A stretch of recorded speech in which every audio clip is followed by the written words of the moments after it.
Hi everybody, in this video we're going to use this example 3 image and we are going to prove the theorem if two coplanar, meaning in the same plane, if two coplanar lines are perpendicular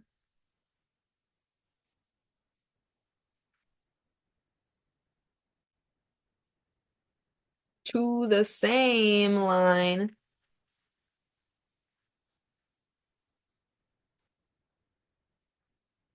then those lines are parallel.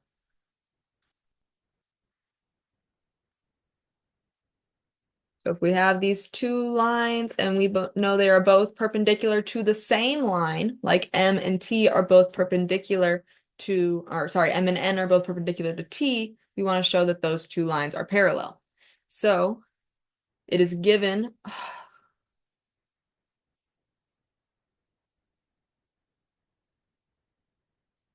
all right, take two. It's given to us that M is perpendicular to T and N is perpendicular to T, right? Because it's saying if two coplanar lines are perpendicular to the same line. So we have M is perpendicular to T and N is perpendicular to T. We want to prove that M is parallel to N. So notice how we were just given the theorem and I could find what was given and what we're trying to prove, our hypothesis and our conclusion. So let's create our statement and reason, our 2-column proof.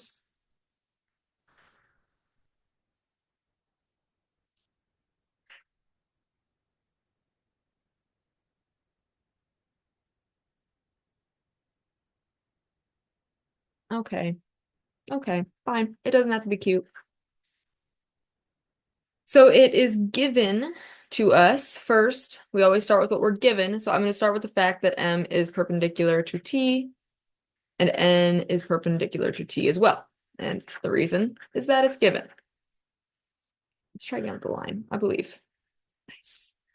Next, now that I know these two lines are perpendicular, looking at these, I notice that these two perpendicular lines also form these other angles. So I know angle 1 then and angle 2 also have to be 90 degrees because that's the definition of being perpendicular. So the measure of angle 1 is 90 degrees and the measure of angle 2 is 90 degrees by the definition of perpendicular.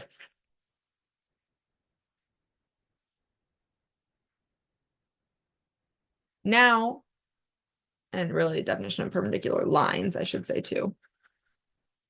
Now that we know those two angles are both 90 degrees, I can notice that these two angles are the same. So the measure of angle 1 is equal to the measure of angle 2. And I mean, that's just using our substitution property of equality.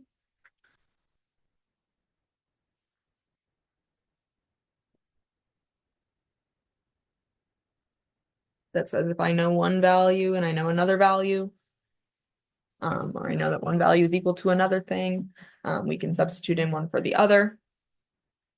And then, oh, there it works nicer.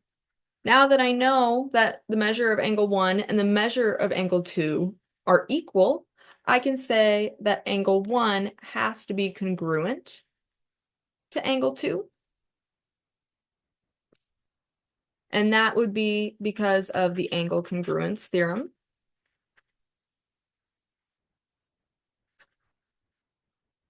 Which basically states that if two angles have the same measure, they are congruent.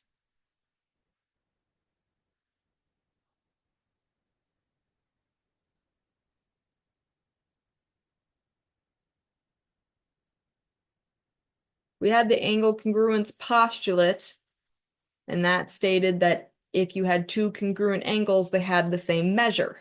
This is the converse. If two angles have the same measure, they are congruent, and this is known as the angle congruence theorem. Really just the opposite, and hopefully something you already knew. So now I know that angle 1 and angle 2 are two congruent angles, which hopefully we would agree that because they are both right angles or 90 degrees. So now in conclusion, I can say that M has to be parallel to N because I know these two angles, 1 and 2, are congruent. These two angles are also in the same position, right? Angle 1 is alongside line M, angle 2 is alongside line N, but they are pretty much in the same exact position, so they are corresponding. So by the converse of the corresponding angle postulate,